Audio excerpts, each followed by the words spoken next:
Je trouve que c'est un vrai défi parce que c'est retirer à un acteur de cinéma plus que 50% de son travail. Alors, ça m'a fait peur.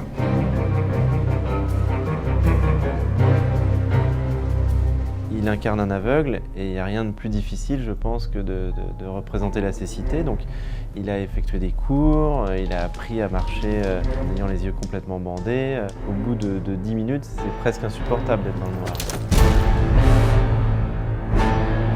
J'ai eu la chance d'être préparé par une jeune femme qui travaille à l'association Valentin AUI, où on apprend aux aveugles à se déplacer, où on leur apprend à lire le braille. C'est que le poignet qui bouge. Voilà, très bien. Et on a fait des heures et des heures dans Paris, que je m'habitue à cette sensation des autres perceptions qui se développent. On devient très sensible au sol, par exemple, au mouvement du sol. D'ailleurs, ça fait partie des leçons, il faut être très très sensible aux aspérités du sol.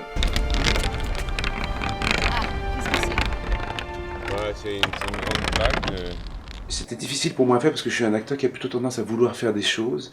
Et Xavier Palus, le metteur en scène, me demandait tout le temps de retenir, de faire moins, d'être énigmatique.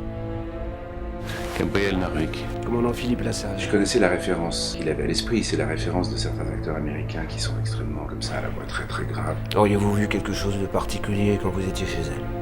Je n'ai rien vu.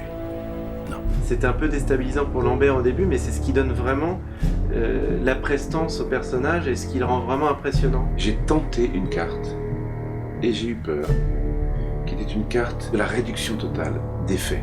Et je me suis dit, tentons cette carte-là, de l'austérité maximale. Freaky bastard. Je pense qu'au-delà de faire du cinéma, je pense qu'il les intéresse surtout, c'est de réfléchir comment essayer de représenter le plus possible à l'image un personnage, un comportement, une attitude. Et ça demande énormément de travail. Donc tout ça, ça m'a passionné parce que bien entendu, c'était des heures de vol sans les yeux. Et le monde change complètement.